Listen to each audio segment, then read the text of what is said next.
कबरका हाल गर्नुभएको के छ? पार्वती हरिन्द्र भस्मम मन्नाति लतालते। पार्वती सासू छ, हरिन्द्र भुजगेन्द्रहारम साप गलामा लाउनु भएको छ, भस्म धारण गर्नुभएको छ, म मन्नाक्री जन्नाक्रीमा लिनुभएको छ र यो पाँचै चिज पवर्गलाई धारण गरेर पनि अपवर्ग फल प्रदान दिने भनेका भोलेनाथ हुन्। बाँकी जति पवर्गमा हामी पूर्वमा धुरेका छौँ ती सबै पतन भय बन्धन मृत्युको भयमा हामी पूर्वमा धुरेका छौँ। केही व्यक्ति हामी गराउँछौँ। मलाई डर त्यसै प्रभु आज मलाई एउटा कृपा पनि हजुरले यस्तो वार्ता गर्नुभयो जुन कृपाले विषयमा साह्रै प्रसन्न छु। अब कस्तो कृपा थियो मनमनले भन्नुभएको छ, भगवान् बोल्नुभएको छैन। प्रहलाद भन्ने हुन्छ भगवानले मलाई यस्तो कृपा वार्ता गर्नुभयो जुन कृपादेखि म आफै गदगद बनेको छु। कस्तो कृपा त मन्दिरलाई पनि सबै डराएर भागे त आइस भन्नेहरूको मनमा उठ्छ। तर हे प्रभु बाघको बच्चो बाघको आफ्नो पिताको सहितमा जान डराउँदैन। बाघको सानिध्यमा स्यालका बच्चा आउन डराउँछ। यी सबै स्याल बनी आफ्नो र म त हरिको सन्तति हो।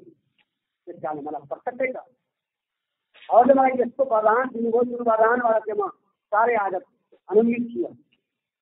के भन्नु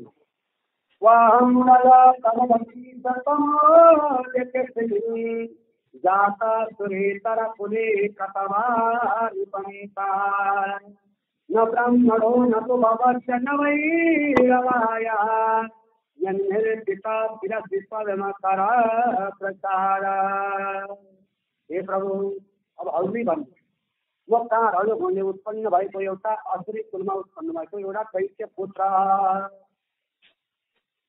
आज कहाँ अरू पूर्ण ब्रह्म परमात्मा लक्ष्मीपति पूर्ण ब्रह्म परमात्मा आज मलाई सूर्य तर क्या अनुकम्पया आज मैले यो अनुकम्पा प्राप्त गरेँ भन्दा के अनुकम्पा प्राप्त गरेँ बाबु भन्दाखेरि अब हजुर आफै भन्नुहोस्।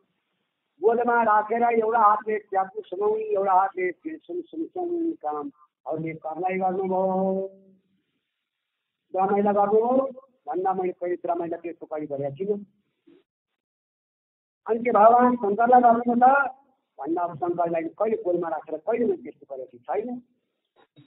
अनि नमै रमाया के रमा लक्ष्मी नारायणलाई बोलमा राखेर एउटा हातले ट्यापु सुनाउने एउटा हातले त्यो सुनाउने काम गर्नु त भन्दा म त कहिले गरेको थिइनँ भन्दा आज मैले त्यो प्राप्त गरेँ। पिता प्रचार आज अरूको त्यो शिर अरूको हातले मेरो शिर सुनाउनु एउटा हातले च्यापु सुनाउनु योभन्दा मैले ठुलो भाग्य अनि के पाउँदैछु प्रभु। अनि प्रभु मलाई त यो अहिले चाहिँ डर मलाई के लाग्छ कि हाम्रा इन्द्रियहरू आँखा आफ्नो गतिमा कुरेको छ, कान आफ्नो गतिमा कुरेको छ, जिब्रो आफ्नो गतिमा कुरेको छ, हाम्रो इन्द्रिय आफ्नो गतिमा हिँडेको छ। यस्तो प्रकारले हेरेको छ कि बहुवा पत्नी लगी पति मिलन्ती धेरैवटा पत्नी जम्मा गरी पतिको खिचतानी भएको जस्तै मेरो पनि यो सारा खिचतानी भइरहेको छ। धेरै पत्नी जम्मा गरेको पतिको त्यो खिचतानी एउटा अनि शेरको दुईटा पत्नी अनि ती दुईटा पत्नी मिलाएर राखेको छ अनि के शेर थियो। यदि त्यो एउटा चोरले विचार गरेछ अब त्यो धनी शेर कहाँ गएर सामान चोर्न पर्यो। चोर नगरे जब चोर्न गएको चोर नहेर्दा दोकान सबै बन्द गरिहाल्छ हामी ठाउँ पाइँदैन छ। यसो हेर्दाखेरि एउटा च्याल अलिकति खोलिया ठाउँ देखेपछि अब त्यो चोरले विचार गर्यो अब त्यही झ्यालबाट छिरेर शेरको सम्पत्ति चोरेर लिएर जान्छु। उहाँकै जब त्यो चोर्न भएर त्यो झ्यालमा यसो पुगिया मात्रै थियो भित्र ती दुईटा पत्नीले ती शेरको चाहिँ खिचतानी गरेको दृश्य देखे। उसले भन्छन् मलाई यो चिज किन नल्याइदिया, उसले भन्छन् मलाई यो चिज किन नल्याइदिया। दुईटापछि चिततानी चेतलाई भइरहेको देखे। चोर्न गएको चोर जब त्यो देख्ने बित्तिकै त्यो चोरलाई त हाँसो रोक्दै रोक्दैन। अब चोरलाई हाँसो उठ्नु, खोकी आउनु, छेउमा आउनु त्यो राम्रो लक्षण हो त? जब त्यो हेरेको हेर्दाखेरि सेतानीको जब खिचातानी देख्ने बित्तिकै त्यो चोर त खिलखिल हाँस्न थाल्यो। जब हाँस्ने बित्तिकै होइन कहाँ को हाँस्छ यहाँ, उहाँले यसो हेरे झ्यालमा त मान्छे, होइन यो को हो चोर हो कि त्यो भने अब चोर्नै आएको थियो। त्यहाँबाट भाग्ने बित्तिकै त्यहाँ त्यो झ्यालबाट कराए, ए राति हाम्रो घरमा चोर्न आयो, के चोर समा भन्यो। सबै मिली चोरलाई चप्प समाए। समाएपछि चोरलाई लिएर गए थानामा। लिएर गइसकेपछि अब त्यो सेठ गएर चाहिँ थानादारलाई गएर भन्यो, ए हाकिम साहब यसलाई यस्तो प्रकारको सजाय दियो कि आजलाई उपरान्त कसैको घर पनि चोर जान नसक्छ। अनि चोरले चाहिँ हात जोडेर भने, हाकिम साहब जुन सजाय दिनुहुन्छ म त्यो सजाय भोग्न तयार छु। जुन त्यो सेठले पाएको सजाय चाहिँ मलाई कदापि नदिनु छैन। थानादारले सोधे, अहिले के पाइन्छ यस्तो सजाय भन्दा त्यो दुईटा पत्नीवाला सजाय हो। बहु पत्नी बगे पति मिलन के यो इन्द्रियहरू त्यस्तै छन् रे। आँखाले यता पुऱ्याउँछ, कानले यता पुऱ्याउँछ, रसिन्द्रियले यता पुऱ्याउँछ, शरीरले अर्कोतिर पुऱ्याउँछ। यो पुऱ्याउने इन्द्रियहरूको चाहिँ वृत्तिलाई निवृत्ति गरिदिएको हो। साह्रै यस्तो प्रकारले स्तुति गर्नुभयो। जब स्तुति गरिसकेपछि अनि भगवान हरिले भन्नुभयो, बाबु तिमीले गरेको स्तुति, तिमीले गरेको चाहिँ यो कर्मदेखि म साह्रै प्रसन्न भएँ। तिम्रो मनमा के छ माग म दिन्छु। जब भन्ने बित्तिकै प्रहलादले भन्नुभयो, प्रभु यदि अहिले मसँग प्रसन्न हुनुहुन्छ र मलाई अलिक दिनुहुन्छ नै भनेदेखि मेरो चाहिँ माग्नेभित्र रहेको जुन एउटा निधि छ जुन अङ्कुर, माग्ने जुन अङ्कुर, त्यो अङ्कुरलाई चाहिँ अरूले नष्ट गरिदिएको। त्यो माग्ने अङ्कुरै नष्ट गरिदिएको। फेरि अरू कृपा गरेर मलाई गरिदिनु भन्दाखेरि भन्नुहुन्छ, हे प्रहलाद त्यो त छँदै छ तिमीमा। जहाँ यस्तो परम वैष्णव भावले तिमीले चाहिँ भगवान योगेश्वर पूर्ण ब्रह्म परमात्माको चाहिँ तिमीले उपासना गरिसकेपछि तिमीमा कोही भाङ्गे धारणा हुन्छ कदापि भएन। त्यस कारण हे बाबु तिमी अब यो राज्य सिंहासनमा बसेर यो राज्य सिंहासन चलाऊ। तिम्रो कृति, तिम्रो देश स्वर्गलोकमा तिम्रो गान गाउने छन्। तिमी राज्य सिंहासनमा बस। अब तिमी म दिन चाहन्छु, तिमी माग्न चाहँदैनौ, अब तिमी त्यहाँ बस। जब त्यति भनिसकेपछि भक्त प्रहलाद अब त्यहाँ गएर आफ्नो पिता हिरण्य कश्यपको सिंहासनमा गएर बस्ने बित्तिकै अनि उहाँलाई घोष भएको हो। यहाँ बस्ने बित्तिकै यो सम्पूर्ण वैभव, यो सम्पूर्ण संरचना मेरो पिताले बनाएको हो। चाहे उनको चाहिँ बुद्धि जस्तो भएको पिताका पिता हुन् भन्ने कुरो याद आउने बित्तिकै प्रभु मान्छे पक्रिन्छ। अनि के मान्छौ बाबु भनेपछि अनि भन्नुहुन्छ, हे प्रभु यदि हजुर म प्रति कृपा गर्नुहुन्छ र मलाई हजुरले वरदान दिनुहुन्छ भने मेरो पिताको राम्रो गति प्रदान गरिदिनुहोस्। किन भन्दा जब मेरो पिताले जन्मिनुभयो मरण पर्यन्त हजुरको चाहिँ देश गरेर चाहिँ उहाँ जीवन गर्नु भन्ने बित्तिकै अनि भगवानले भन्नुभयो, हे प्रहलाद यस्तो कुरो माग्नु हो। हेर यो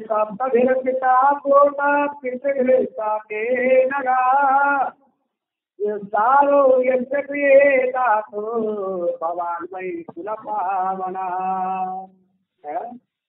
तिमी जस्तो एउटा कुलमा प्रकट हुने बित्तिकै यो परम भागवत तिमी जस्तो प्रकट हुने बित्तिकै अब तिमीले कल्पना गरेर ठिक 21 कुल तिमीलाई सिधै दिव्य गति प्रदान हुनुभयो। 21 कुल भन्नलाई भने 7 कुल आफ्नो पितृपक्षी पितृपितामह प्रपिता पक्षी 7 कुल, 7 कुल आफ्नो मावली पक्षी मातामह पक्षी, 7 कुल आफ्नो ससुराली पक्षी।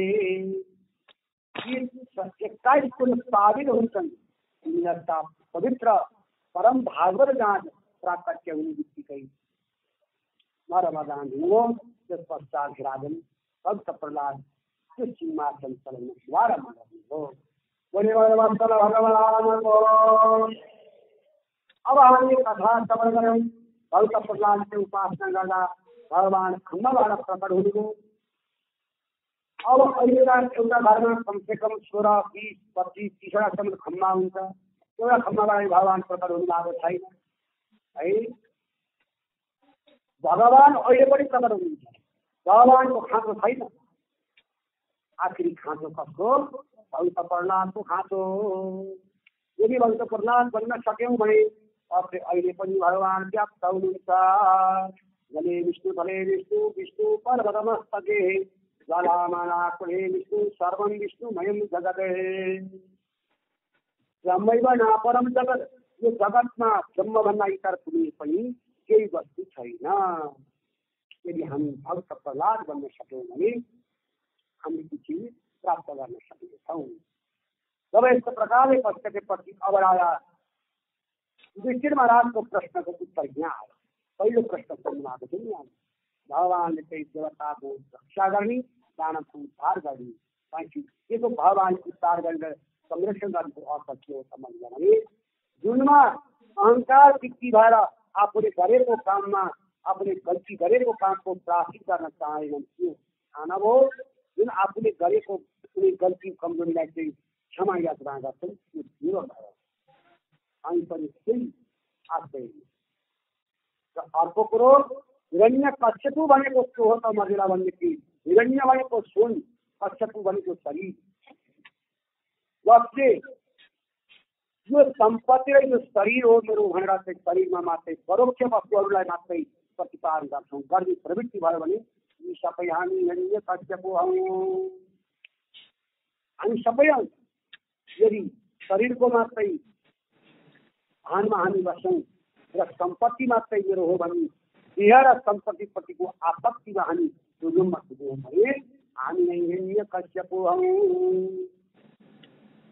जब यस्तो प्रकारले जब नारदले बताइसकेपछि युधिष्ठिर महाराजले सोध्नुभयो, अब हामी त यसरी अलमल्लिका रहेछौँ कि अब यो गृहस्थीमा बसेर अब यी भगवत चर्चाहरू केही पनि थाहा नभएर सुलुममा डुबेर बसेका रहेछौँ। हामी जस्ता यी अचेत प्राणीहरूको कल्याण कसरी हुन्छ? युधिष्ठिर महाराजले सोध्नुभयो। सोधिसकेपछि यहाँ युधिष्ठिर महाराजलाई नारदजी भन्नुहुन्छ, धर्ममूलमी भगवान् सर्वदेवमयो हरि नित्वां सर्वराजं येन तात्मा प्रसीदति। हे युधिष्ठिर महाराज, जुन अहिले सोध्नुभएको प्रश्न थियो त्यो प्रश्न मैले एकदिन नरनारायण भगवान् गति विशालमा बस्नु भएको बेलामा गति विशालमा रहनुभएका भगवान् नरनारायणलाई सोधेको थिएँ। अब जुन प्रसङ्ग थियो म त्योहरूलाई श्रवण गराउँछु, सुन्नु हेर्नुहोस्। पहिलो नम्बरमा गृहस्थाश्रम धर्ममा रहनुभएका गृहस्थीहरूले यो 4 चिजलाई प्रतिपादन गर्नुपर्दछ। भन्नुभयो गृह गृहिणी अस्ति गृहस्थी हुँदैन। एउटा गृह छ, एउटा गृहिणी छ, त्यो गृहमा म बस्छु अनि त्यो म गृहस्थी। त्यसैले हामी गृहस्थी बन्दैन। गृहस्थीको यो 4 चिज अनिवार्य हुनुपर्छ। त्यसले मजिला भने पहिलो नम्बरमा शक्ति। सबैभन्दा ठुलो धर्म भनेको शक्ति। कर्ममा पुरुषर सत्य समान आगम निगम पुराण बखाना। सत्यभन्दा ठुलो धर्म अर्को कुनै पनि छैन। अहिले भनेको अन्न आगम निगम पुराण बखाना। आगम भनेको चाहिँ के हो त मतलब भने तत्काल आउनु। तत्काल आउनु जसलाई आगम भन्छ। जस्तो तत्काल कसरी आउँछ भन्नुलाई भने जस्तो प्रकारले अब यहाँ बुझेपछि दर्शन गर्नु। दर्शन गर्नु घरबाट खानु आएको थियो त्यसरी दर्शन गर्नु। यसरी भगवतीको दर्शन गरियो। दर्शन गर्नेदेखि अब अर्को टिकायो भगवती माताको दर्शन गरियो, शिवजीको पनि दर्शन गरौँ। त्यो के भयो? आगम गएका छौँ यसरीको दर्शन गर्न। त्यहाँ जाने बित्तिकै सबैनाथको दर्शन गर्ने यसरीको दर्शन गरेपछि हाम्रो मनमा उत्पन्न भयो भने यी कुराहरू चाहिँ आगममा देखिन्छ। ढुङ्गामा भनेको वेद, पुराण भनेको पुराण भनिन्छ। यी पुराणको निचोड, वेदको निचोड, आगमको निचोड चाहिँ के हो त भन्दा सत्य। अब त्यो सत्यमा रहन पर्यो अनि सम्पूर्ण प्राणीहरूमा दयाको भाव राख्न पर्यो र तप भनेको जुन काम गर्न लागेका छन् त्यो कर्म त्यसको सुकै व्यवधान आओस्, जसुकै कष्ट आओस्, त्यो व्यवधान आएको व्यवधानलाई निवृत्ति गराएर जब हामी त्यो काम पुरा गर्छौँ त्यो हो तपस्या। अनि त्यसपछि शौच भनेको पवित्रता रहनु र भन्नुभयो जति हामी अन्त जान पर्यो भने, पार्टी जान पर्यो भने, कहाँ जान पर्यो भने हामी सोह्र श्रृङ्गार गर्छौँ। भगवानको पूजा गर्न पर्यो भनेदेखि एउटा छोटो कपडा लगाएर बस्छौँ। सौभाग्य दिदी बहिनीहरूले पहिलो नम्बरमा उठेर आफ्नो सोह्र श्रृङ्गार गरेर मात्रै भगवानको मन्दिरमा जानुपर्छ। त्यो सोह्र श्रृङ्गार भगवान के फाटेको सुकेको कपडा लगाइयो, मैलो कपडा लगाइयो भनेदेखि भएको लक्ष्मी नष्ट भएर जान्छन् भन्नुभयो। त्यस कारणले हामीले मठ मन्दिरमा जाँदा भगवानको सेवा पूजा गर्दाखेरि आफूसँग भाषा खाना भेजा जतिको सबै लगाउँ। भगवानले के पार्टीमा मात्रै जान लाउने भन्नुभयो। बुझ्यो। त्यो अलिकति गाह्रो छ कुरो, जस्तो भयो हुन्छ भनेर हुँदैन। अब हामी यही त विचार गरौँ, मन्दिरमा गयौँ तेल सिद्धिहाल्छ भने या तेल सिद्धिहाल्छ भोलि ल्याउँला भन्छौँ। अब भान्सा तेल सिद्धिहाल्छ भने भोलि ल्याउँला भन्छौँ हामी। यहीँबाट सिधा सिधा कुरा छ। भगवानको मन्दिरमा जाँदाखेरि एउटा एकचोटि के पऱ्यो मर्देला भने अब गफै त हो, यो त्यो मेरो जीवनमा घटेको कुरो है यो, तर मलाई एउटा साक्षी लागेको छ। हरिद्वारमा शिव पुराण गर्न गएको, मध्य प्रदेशको एकजना आमा हुनुहुन्थ्यो, वृद्ध आमा, साह्रै भक्त हुनुहुन्थ्यो। उहाँले त्यो 3-4 आवृत्ति त हरिद्वार के अरे नैमिषारण्यमा भागवतै गर्नुभयो। अब अहिले देशमा पनि म जाँदैछु। अनि उहाँले शिव पुराण गर्न आए। त्यो पुराण गर्न आएपछि उहाँ चाहिँ के हुन्छ भन्दा भने समय भनेको के कुरैको हुनुपर्छ। अनि त्यहाँ चाहिँ के थियो भने 3 बजेबाट शिव पुराणको प्रवचन गर्ने, बेलुका 6:30 बजे प्रवचन सिद्धि, यो नियम थियो। अनि उहाँले के भन्नुभयो मलाई भन्नुलाई भने पहिला पंडित जी आप 15 मिनट का समय हमको दीजिए। क्यों माता जी? नहीं, हमारा घर में बहुत ठाकुर जी है, दोपहर के भोग लगाना पड़ेगा, तो भोग लगाने के समय कुछ लगेगा। तब मैले भने ठिक छ माता जी, तपाईँ जति बेला आउनुहुन्छ 15 मिनटमा यसो भजन सर गरेर अलमलाइदिउँला, अरू आएपछि श्रवण गरौँला भन्नु। आउनु सबैले गरिदिनु। अनि मैले 3 दिनपछि सोधेँ माता जी अनि यत्रो भगवान हुनुहुन्छ अनि भगवानलाई भोग के लगाउनुहुन्छ भने सोधेपछि अनि ती माताजीले भन्नुभयो अब अहिले नयाँ नयाँ बुहारीहरू आए, भान्सामा जुत्ता लगाएर भजन बनाउँछन्। अब त्यो जुत्ता लाइलाई बनाएको भैरव भगवानलाई के भोग लगाउनु भन्ने। अनि यसो बजारमा जान्छु, अलिकति काजु र किसमिस लिएर आउँछु, 1 किलो 2 किलो, अनि भोग लगाउँछु, 1.5 महिना चलिहाल्छ भन्नु।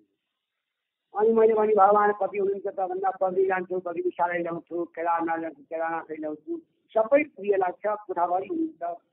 अनि मैले भने आमा त्यसो हो भने तपाईँलाई म 2टा काजु र एउटा किसमिस दिन्छु, खाएर कतिले बाँच्न सक्नुहुन्छ भनेको उत्तरै भएन।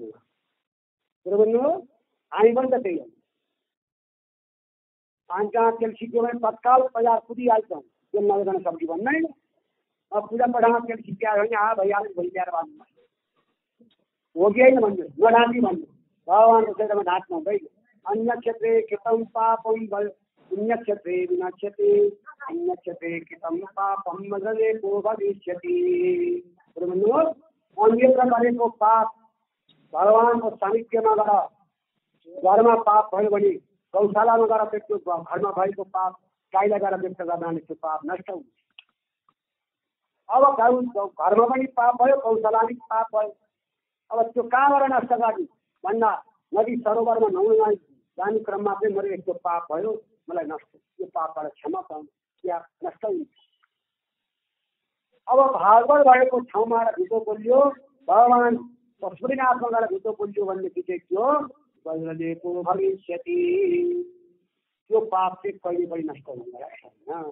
त्यस कारण भितो बोल्नु सत्य हो कि बोले भगवान भगवानको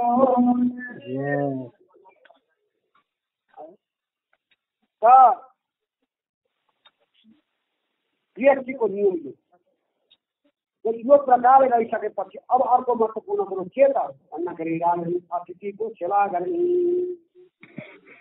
अतिथिको सेवा भनेको जसको आउने तिथिको ठेगान छैन, बारको ठेगान छैन, आउने समयको ठेगान छैन, जो व्यक्ति आयो जसलाई हामीले केही चिज दियौँ त्यसका फेरि जानु पनि छैन, खानु पनि छैन, त्यो हो अतिथि। जो मानव रूपी शरीरमा साक्षात भगवान नारायण अनुभव हुन सक्नुहुन्छ, नारायण कृष्ण अनुभव हुन सक्नुहुन्छ, राम अनुभव हुन सक्नुहुन्छ, यदि त्यो हो अतिथि। फोन गर्दा म एयरपोर्टमा आउँदैछु, खाना तयार गर्नुहोस्, खाना तयार गरियो, आए खाए। अब केही दिनपछि अलि हामी गयौँ, हामी गएर पनि हामीले त्यसै गरी भन्यौँ पाण्डित्य अतिथि हो, त्यो त पालो पर्म हुन्छ। र गृहस्थीको सबैभन्दा ठुलो धर्म भनेको अतिथिको सत्कार गर्नु।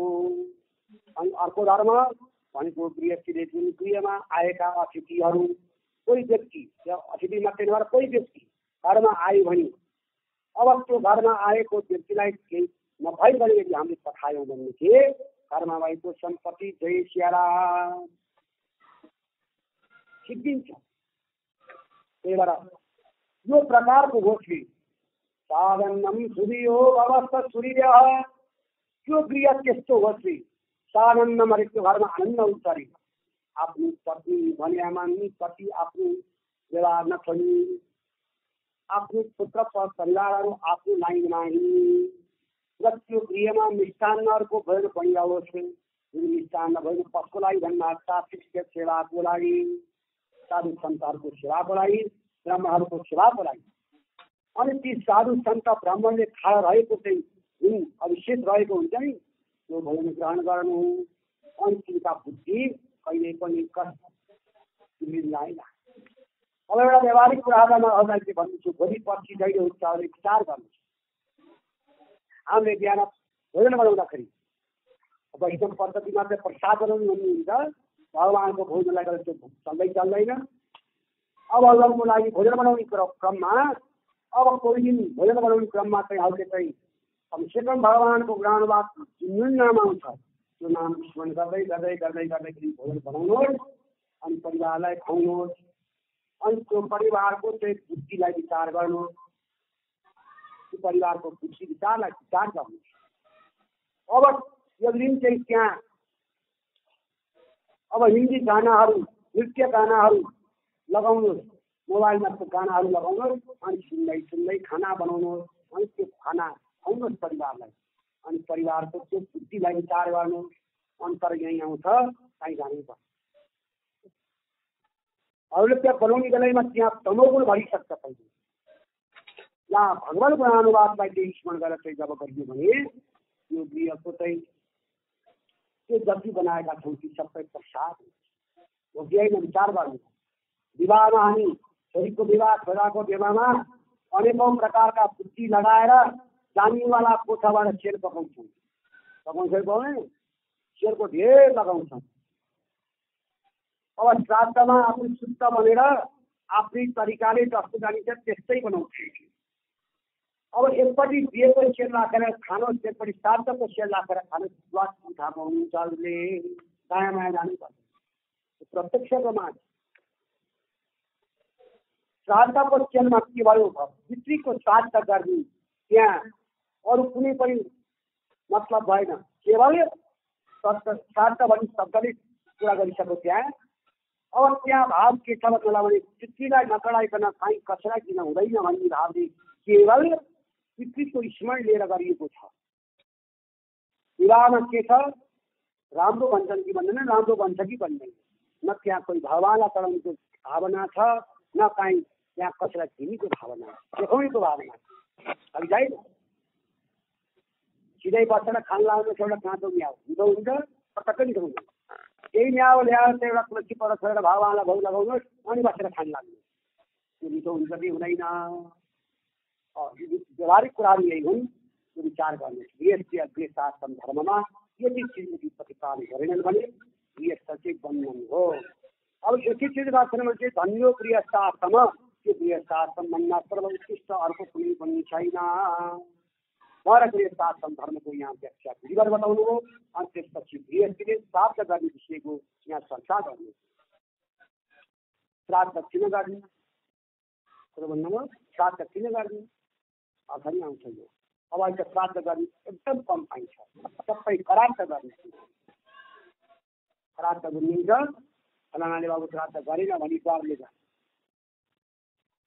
कर्तव्यले गर्ने एकदम कम छ। किन कम छन् त मदिरा भनेदेखि श्राद्ध भन्ने बित्तिकै त्यहाँ 3 चिज शुद्ध हुनुपर्छ, नभए श्राद्ध हुँदैन। 3 चिज के भन्नुलाई भनेदेखि पहिलो नम्बरमा कर्ता शुद्ध हुन पर्यो, दोस्रो नम्बरमा द्रव्य शुद्ध हुन पर्यो, तेस्रो नम्बरमा वाक्य शुद्ध हुन पर्यो। इतरो वाक्य निश्चन्ति भाव निश्चन्ति देवता। यदि भावना भएन भनेदेखि अहिले चाहिँ भगवानले आफू बराबरको सुन चढाउनुहोस्, भगवानले ग्रहण गर्नु। भगवानलाई भाव चाहिए, तब कृतिहरूलाई वाक्य चाहिए, बिना वाक्यले तिनीले पाउँदैनन्। अस्मै पितर भन्नामा पितु भएर गए सेरा रानी राम्रो त्यो पाउँदैनन् पितुले। त्यही भएर यज्ञ गराउनु छ भनेदेखि आफूले पूजेको प्रेतलाई छोड्नु हुँदैन, पूजेको प्रेत राख्ने, पूजेको प्रेत अयोग्य छन् भनेदेखि योग्य ब्राह्मण राखेर कर्म गराउनु। आफ्नो दुईजना ब्राह्मण गए हस्ताक्षर दिन्छ, बिग्रिन्छ के आफूसँग यावत वित्तल उत्पादन शक्ति जति आफूसँग वृत्ति छ त्यो दिने योग्य पण्डितबाट चाहिँ कर्म गराउनु जहाँ कि साक्ष्य दिनुहोस्, गरेको काम निरर्थक नहोस्। यो कुरोलाई प्रतिपादन गर्नुपर्दछ।